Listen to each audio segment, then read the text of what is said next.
வணக்கம் 11ஆம் வகுப்பு மாணவர்களே. நம்ம இன்னைக்கு இயல் 2 கவிதை பேழையில திருமலை முருகன் பள்ளு பகுதி 2 வந்து பார்க்க போறோம். போன கிளாஸ்ல பகுதி 1 வடகரை நாட்டை பத்தி பார்த்தோம். இந்த கிளாஸ்ல தென்கரை நாடை பத்தி நம்ம பார்க்க போறோம். அதுக்கு முன்னாடி போன கிளாஸ்ல நம்ம என்ன பார்த்தோம் அப்படிங்கறத நினைவு கூறுதல் பகுதியில பார்க்கலாம். பள்ளு என்பது என்னது? 96 வகை சிற்றிலக்கியங்கள் ஒன்றுதான் என்னது? பள்ளு இலக்கியம். இது வந்து யாருடைய வாழ்வை வந்து சித்தரித்து காட்டுது? உழவர்களுடைய வாழ்வை வந்து சித்தரித்து காட்டுது. வேளாண்மை இலக்கிய கருவூலமா வந்து பள்ளு இலக்கியம் திகழுது. மேலும் பள்ளு இலக்கியத்துக்கு இலக்கணம் வந்து என்ன சொல்லியிருக்காங்க? புலன் என்னும் இலக்கிய வகையை சார்ந்து இந்த பள்ளு இலக்கியம் வந்து அமைந்திருக்குது. வடகரை நாட்டினுடைய வளங்களா வந்து நம்ம என்னென்ன பார்த்தோம்?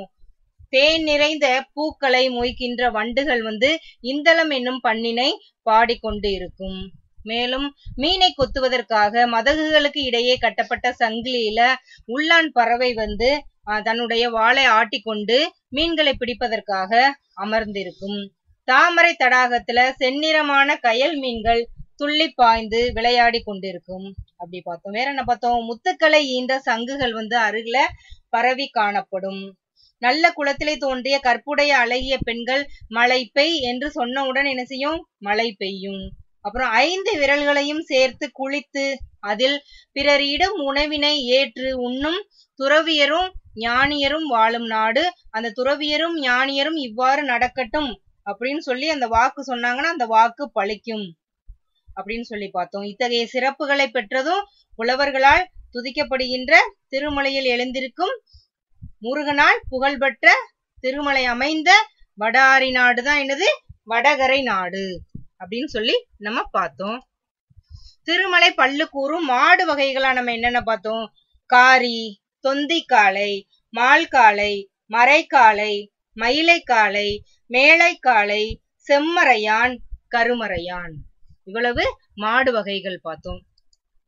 அடுத்து திருமலை பள்ளு கூறும் உழவு கருவிகள். என்னென்ன உழவு கருவிகள் பார்த்தோம்? கலப்பை, நுகம், பூட்டு, வல்லைக்கை, உலக்கோல், கொழு, கயமரம், மண்வெட்டி, வடம், இவ்வளவு உழவு கருவிகள் பார்த்தோம். நம்ம இன்னைக்கு தென்கரை நாடை பத்தி பார்க்க போறோம். தென்கரை நாடு. தென்கரை நாடு எங்க அமைந்திருக்கு அப்படின்னா குற்றாலநாதர் திருக்கோயில்ல தான் வந்து தென்கரை நாடு வந்து அமைந்திருக்கு. குற்றாலம் எங்க இருக்குன்னா திருநெல்வேலி மாவட்டம் தென்காசிக்கு அருகில தான் குற்றாலம் அமைந்திருக்கு. இந்த குற்றாலநாதர் திருக்கோயில் வந்து 1000 ஆண்டுகள் வந்து பழமை வாய்ந்தது.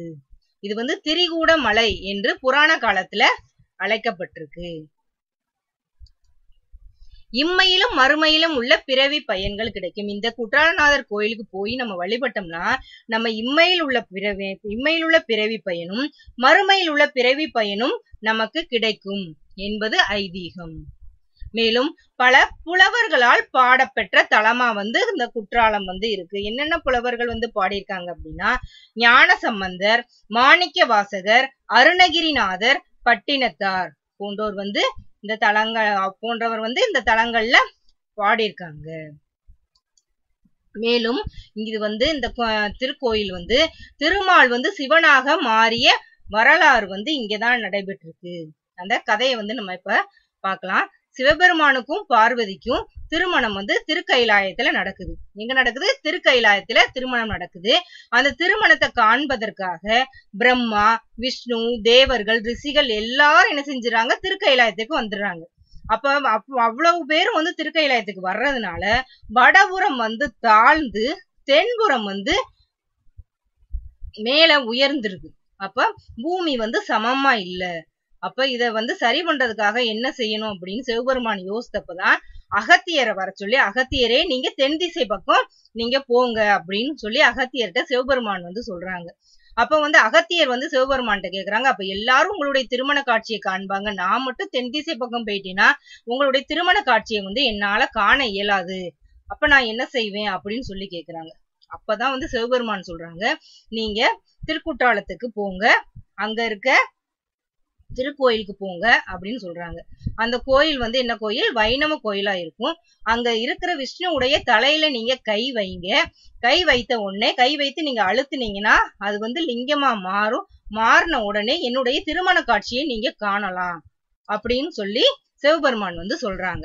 அதான் இங்க சொல்லியிருக்கு. அகத்தியர் திருமாலின் தலையில் கை வைத்து அழுத்தியதால் திருமால் சிவனாக மாறினார். இதே மாதிரி சிவபெருமான் சொன்ன மாதிரி அகத்தியர் வந்து தென் திசை பக்கம் போய் அந்த திருமாலுடைய தலையில வந்து என்ன செய்யறாரு? கை வைத்து அழுத்துறாரு. அழுத்தின உடனே திருமால் வந்து என்ன செய்யறாரு? சிவபெருமானா மாறிடுறாரு. மாறின உடனே அந்த திருமண காட்சியை வந்து திருமண கோலத்தை வந்து அகத்தியர் வந்து தன் கண்களால் வந்து காண்கிறார். இதுதான் என்னது? திருமால் வந்து சிவனாக மாறிய வரலாறு. இந்த கோயில் வந்து எப்படி இருக்குன்னா சங்கு வடிவத்துல இருக்கும்.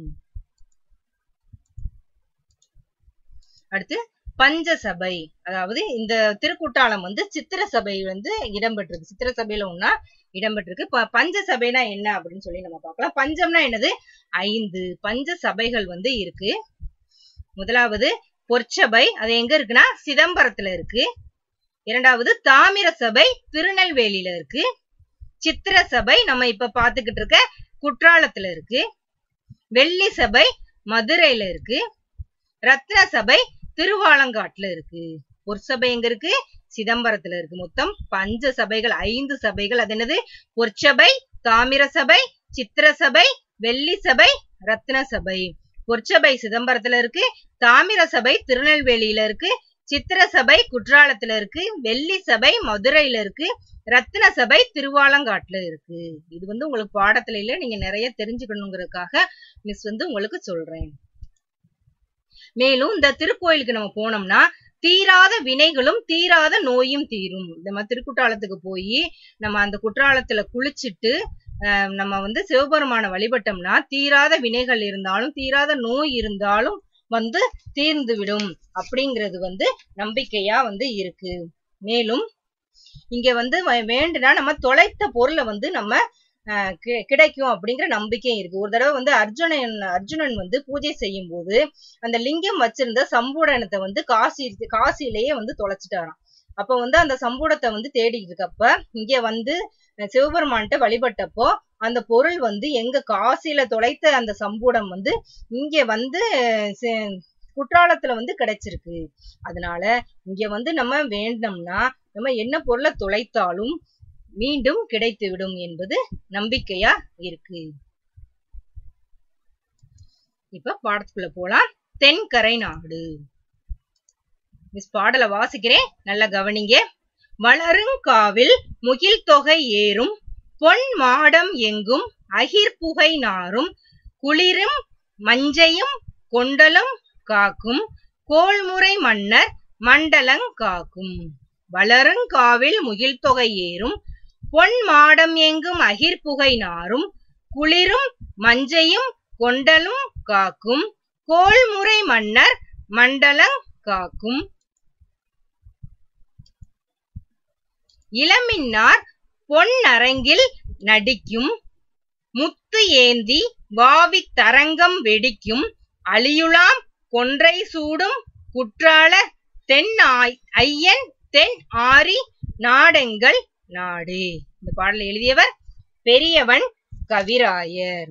இளமின்னார் பொன்னரங்கில் நடிக்கும் முத்து ஏந்தி வாவித் தரங்கம் வெடிக்கும் அழியுலாம் கொன்றை சூடும் குற்றால தென் ஐயன் தென் ஆரி நாடெங்கள் நாடு. பாடலை எழுதியவர் பெரியவன் கவிராயர். தென்கரை நாடு. வளருங்காவில் முகில் தொகை ஏறும் பொன் மாடம் எங்கும் அகிர்புகை நாரும். இப்ப வளருங்காவில் அப்படின்னா என்னது? மிக உயர்ந்து வளர்ந்துள்ள மரங்கள். அதான் எனக்கு என்ன சொல்றாங்க? வளரும் காவில். அதாவது தென்கரை நாடு எப்படி இருக்கான்? தென்கரை நாட்டில் உள்ள சோலைகள்ல வந்து மரங்கள் வந்து மிக உயர்ந்து வளர்ந்து இருக்குதான். அதனால நகர்ந்து செல்லும், இந்த பாருங்க படத்தை, நகர்ந்து செல்லும் கருமேக கூட்டங்கள் வந்து அந்த மரங்களினுடைய குளிர்ச்சியினால மழை நீரை வந்து பொழியுதான். அதனால மழை வளத்தை வந்து பெற்ற நாடாக தென்கரை நாடு அமைந்து இருக்குது அப்படின்னு சொல்றாங்க. வளருங்காவில் முகில் தொகை ஏறும். வளரும் காவில்னா மிக உயர்ந்து வளர்ந்துள்ள மரங்களை கொண்ட சோலைகள்ல முகில் தொகை ஏறும் அப்படின்னா குளிர்ந்த மழையை பெய்விப்பதற்காக கருமேக கூட்டங்கள் வந்து என்ன செய்யும், அடுத்தடுத்து வந்து சேரும். அடுத்து பொன் மாடம் எங்கும் அகிர் புகை நாரும். அதாவது தென்கரை நாட்டுல மாடங்களை கொண்ட செல்வர்கள் வந்து வாழும் வீடுகள் வந்து நிறைய இருக்கு. அங்க வந்து பொன் போன்று ஒளிரும் மாடங்களை கொண்ட மாளிகையில என்ன இது பண்றாங்கன்னா அகில் என்னும் நறுமண புகையை வந்து என்ன செய்யறாங்க, தீக்கங்குகள்ல சாம்பிராணி போடுவோம்ல, அதைத்தான் இங்க சொல்லுவோம், தீக்கங்குகள்ல வந்து இடுறதுனால நறுமண புகை வந்து மாளிகை எங்கும் பரவி காணப்படுது அப்படின்னு சொல்றாங்க. என்ன புகை போடுறாங்க, அகிர் புகை நாரும். அகில்ங்கிற ஒரு நறுமண பொருளால புகை மூட்டுறதுனால அந்த புகையினுடைய நறுமணம் மாடங்கள் எங்கும் பரவி காணப்படும். பொன் போன்று ஒளிரும் மாடங்களை கொண்ட மாளிகைகளில் புகையூட்டப்படும் அகிலினது நறுமணம் வந்து பரவி காணப்படும். அடுத்து குளிரும் மஞ்சையும் கொண்டலும் காக்கும் கோள்முறை மன்னர் மண்டலங் காக்கும். குளிரும் மஞ்சையும் கொண்டலும் காக்கும். அதாவது மஞ்சைனா என்னது, மயில். பசிப்பிணியை போக்கி நாட்டுல இருக்க மக்கள் வந்து என்ன செய்யணும், நலமா வாழணும் அப்படின்னா நமக்கு என்ன வேணும், மழை வந்து வேணும்.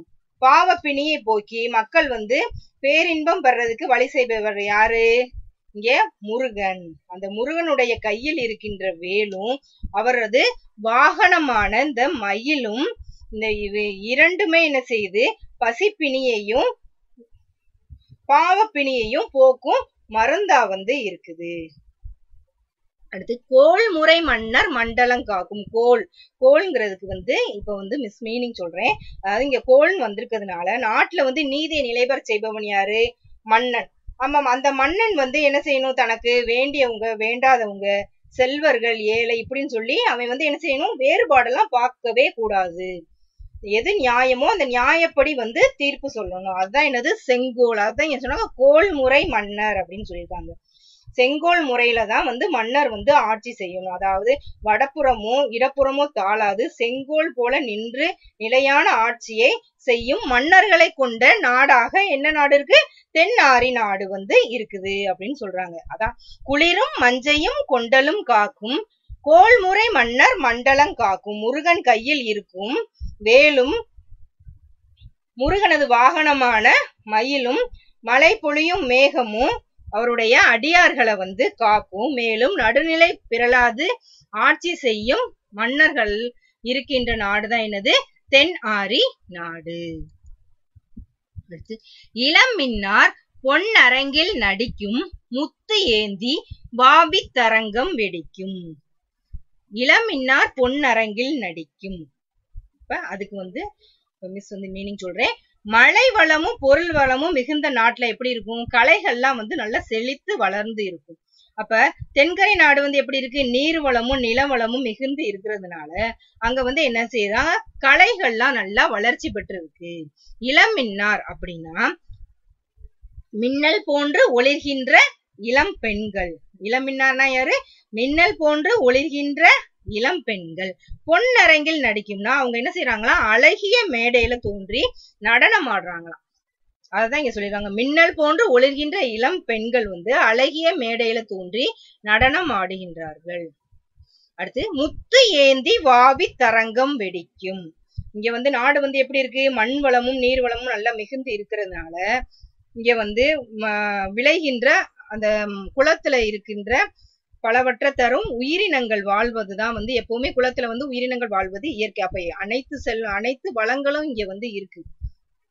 இங்கதான் சொல்லியிருக்காங்க வாவி தரங்கம், அனைத்து வளங்களும் இருக்கிறதுனால குளத்தினில் வாவி தரங்கம்னா என்னது, குளத்தினுள் எழுகின்ற அலை. முத்து ஏந்தி வெடிக்கும். இங்க வந்து பொருள் நம்ம இப்படிதான் பார்க்கணும். வாவி தரங்கம்னா என்னது, குளத்தில் எழுகின்ற அலை. அடுத்து முத்து ஏந்தி வெடிக்கும் அப்படின்னா முத்து சிப்பிகளை ஏந்தி கொண்டு கரையில் வந்து வெடிக்கும் அப்படின்னு சொல்றாங்க. அதாவது குளத்துல வந்து நீர் வளங்கள் நிறைந்து காணப்படுது, நீர் ததும்பி இருக்கு. அங்க அந்த குளத்துல என்ன செய்யுது, அலைகள் எழும்புது. அப்ப அலைகள் எழும்பும் போது அந்த குளத்துல இந்த இருக்கு பாருங்க, இதான் என்னது, முத்து சிப்பி. இந்த முத்து சிப்பிகளை வந்து அந்த அலைகள் வந்து தூக்கி கொண்டு வந்து கரையில வந்து வீசுதான். அப்படி கரையில வீசும் போது இந்த முத்து சிப்பிக்குள்ள முத்து வந்து இப்படிதான் இருக்கும். இந்த படத்தை பாருங்க, இப்படிதான் இருக்கும் முத்து சிப்பி. உள்ள வந்து முத்து வந்து இப்படிதான் இருக்கும். இந்த முத்துக்கள் வந்து அந்த கரையில இருந்து வீசுறதுனால இந்த முத்துக்கள் அனைத்தும் சிதறி காணப்படுது. அவ்வளவு வளமிக்க நாடாக தென்கரை நாடு வந்து அமைந்திருக்கு. இப்ப முத்துச்சிப்பிய இப்ப கடல் பகுதியில நீங்க போனீங்கன்னா பார்க்கலாம். அந்த முத்துச்சிப்பிய வந்து நம்ம அறுத்து பார்த்தோம்னா உள்ள வந்து முத்துக்கள் இப்படிதான் இருக்கும். அழியுலாம் கொன்றை சூடும் குற்றால தென் ஐயன் தென் ஆரி நாடங்கள் நாடே. அழியுலாம் கொன்றை சூடும் குற்றால தென் ஐயன் தென் ஆரி நாடங்கள் நாடே. இந்த பாடலை எழுதியவர் பெரியவன் கவிராயர். அழியுலாம் கொன்றை சூடும் அப்படின்னா வண்டுகள் மொய்க்கின்ற கொன்றை மலர் மாடைய சூடினது யாரு? ஐயன்னா இங்க சிவபெருமான். வண்டுகள் மொய்க்கின்ற கொன்றை மலர் மாலையை சூடிய சிவபெருமான் வாழ்கின்ற நாடுதான் என்னது? தென் ஆரி நாடு. இங்க குடிகொண்டிருப்பவர் சிவபெருமான் அப்படின்னு சொல்லி திருமலை குடும்பனின் மனைவி வந்து கூறுவதாக இப்பாடல் அமைந்திருக்கு. ஆசிரியர் வந்து நமக்கு அழகா இந்த பாடலை சொல்லி இருக்கிறாங்க. அடுத்து திருமலை பல்லு கூறும் நெல் வகைகள். என்னென்ன நெல் வகைகள் திருமலை பல்லு சொல்லியிருக்காங்க அப்படின்னு பார்க்கலாம். சீரகச்சம்பா, சீதாபோகம், ரங்கஞ்சம்பா, மணல்வாரி, முத்துவெள்ளை, புழுகுச்சம்பா, சொறி குறும்பை, புத்தன்வாரி. இவ்வளவு நெல் வகைகள் வந்து இருக்கு. இந்த படத்தை பாருங்க. சீரக சம்பா அரிசி, சீதாபோகம் அரிசி, ரங்கஞ்சம்பா, மணல்வாரி, முத்துவெள்ளை, இதான் என்னது? முத்துவெள்ளை, புழுகுச்சம்பா, சொறி குறும்பை, புத்தன்வாரி, அனைத்து அரிசிகளும் இருக்கு. இன்னும் மேலும் நிறைய இருக்கு பாருங்க. சிறை மீட்டான், கார்நெல், அரியநாயகன், கருஞ்சூரை, பூம்பாலை, குற்றாலன், பார்க்கடுக்கன், கற்பூரப்பானை, காடை கழுத்தன், மிளகு சம்பா, பனைமுகத்தன், மலைமுண்டன், திருவரங்கன், குருவை கிள்ளை, முத்துவெள்ளை. இதான் என்னது? மிளகு சம்பா அரிசி. இதுதான் என்னது? கருப்பு கவுனி அரிசி. இந்த கருப்பு கவுனி அரிசியை வந்து யார் சாப்பிடுவாங்கன்னா மன்னர்கள் வந்து சாப்பிடுவாங்க. இந்த அரிசியை வந்து அந்த காலத்துல மன்னர்கள் தான் சாப்பிடுவாங்க. இது வந்து மிகவும் விலை உயர்ந்த நெல் வகையை சார்ந்தது. இதுல வந்து நிறைய புரத சத்துக்களும் இரும்பு சத்துக்களும் நிறைந்து இருக்குது. அதனால இத வந்து இந்த அரிசிய மன்னர்கள் மட்டும்தான் சாப்பிடுவாங்க. இது வந்து சிவப்பரிசி, கருப்பரிசி, இது மிளகு சம்பா அரிசி. சிவப்பரிசியில அவ்வளவு சத்துக்கள் வந்து நிறைந்து இருக்குது. மேலும் சொற்சுவை, இதுல இருக்க சொற்சுவை பாருங்க. கண்காணி அப்படிங்கிறது என்னது? பேச்சு வழக்குல நம்ம என்ன சொல்றோம்? கண்காணி அப்படிங்கிற நம்ம பயன்படுத்துறோம். கண்காணியை தான் பேச்சு வழக்கு சொல்ல கண்காணி அப்படின்னு சொல்றோம். கண்காணம் என்பது பயிர் தொழிலில் கையாளப்படும் ஒரு சொல். பயிர் தொழில கையாளப்படுற சொல் தான் என்னது? கண்காணம். கண்காணம் என்றும் வழங்கப்படுகிறது. இதனோட பொருள் என்னன்னா, நாள்தோறும் வயலில் நெல் அறுவடை செய்து களத்தில் ஒப்படை செய்யப்படும் நெல் அளவு என்பதாகும். நெல்லை வந்து என்ன செய்யறாங்க? களத்துல வந்து கொட்டுறாங்க. அதை வந்து அளக்குறாங்க. அதனோட பேர் தான் என்னது? அதை அளக்குறவங்களுடைய பேர் தான் என்னது? கண்காணி. அதான் சொல்றாங்க. கண்காணி என்பது இந்த ஒப்படியை மேற்பார்வை செய்பவரை குறிக்கும். நெல்லெல்லாம் கொண்டு வந்து களத்துல கொட்டிடுறாங்க. அந்த நெல்லை அளக்குறாங்க. நெல்லை அளக்குறத வந்து மேற்பார்வை செய்பவர் பேர் தான் கண்காணி. சரிங்களா? இலக்கண குறிப்பு பார்க்கலாம். அகிர்புகை. அகிர்புகை என்னது? 6ஆம் வேற்றுமை தொகை. இப்ப முதல்ல இருந்து நம்ம பார்க்கலாம். 2ஆம் வேற்றுமை தொகை என்னது? ஐ. 3ஆம் வேற்றுமை தொகை ஆல். 4ஆம் வேற்றுமை தொகை கு. 5ஆம் வேற்றுமை தொகை இன். 6ஆம் வேற்றுமை தொகை அது. 7ஆம் வேற்றுமை தொகை கண். இப்ப இங்க அகிர் வந்து என்னது? 6ஆம் வேற்றுமை தொகை. இப்ப நம்ம அகில் புகை நம்ம எப்படி சொல்லுவோம்? அகில்ங்கிறது என்னது? ஒரு நறுமண பொருள். சரி, அப்ப அதுல இருந்து வர்ற புகை அப்ப என்ன சொல்லுவோம்? அகிலினது புகை. அகிலினது புகை. அதான் என்னது? 6ஆம் வேற்றுமை தொகை. மஞ்சையும் கொண்டலும். எண்ணும்மை. ஏன் எண்ணும்மைன்னு சொல்றோம்? மஞ்சை கொண்டல். இது வந்து என்ன செய்யுது? வந்து வெளிப்படையா வருது. அதனால இதை நம்ம என்ன சொல்றோம்? எண்ணும்மை அப்படின்னு சொல்றோம். கொன்றை சூடு. இது வந்து என்னது? 2ஆம் வேற்றுமை தொகை. 2ஆம் வேற்றுமை தொகை நம்ம என்ன பார்த்தோம்? ஐ. ஐ தான் என்னது? 2ஆம் வேற்றுமை தொகை. இப்ப கொன்றை சூடு, கொன்றை மலர் மாலை. அப்ப கொன்றை சூடுனா கொன்றையை சூடு. அதான் என்னது? 2ஆம் வேற்றுமை தொகை. இப்ப வீட்டு பாடம் வந்து மிஸ் உங்களுக்கு கொடுத்திருக்கேன். குருவினா வளருங்காவில் முகில் தொகை ஏறும் பொன் மாடம் எங்கும் அகிர்புகை நாரும் அடிக்கோடிட்ட தொடர் குறிப்பிடுவது என்ன? இது குருவினா. அடுத்து நெடுவினா திருமலை பல்லு கூறும் வடகரை தென்கரை நாட்டு பாடல்கள் வழி இயற்கை வளங்களை விவரிக்க. இயற்கை வளங்கள் என்னென்ன அப்படின்னு சொல்லி நீங்க எழுதணும். இப்ப இந்த பாடல் மூலமா நம்ம என்ன தெரிஞ்சிருக்கோம்? நிறைய குற்றாலத்தை பத்தி நம்ம நிறைய தெரிஞ்சிருக்கோம். இந்த பாடல் வந்து எவ்வளவு நாட்டு வளங்களை கொண்டு இருக்குது அப்படிங்கிறதையும் நம்ம தெரிஞ்சிருக்கோம். தென்கரை நாட்டினுடைய சிறப்பையும் நம்ம பார்த்திருக்கோம். நன்றி மாணவர்களே.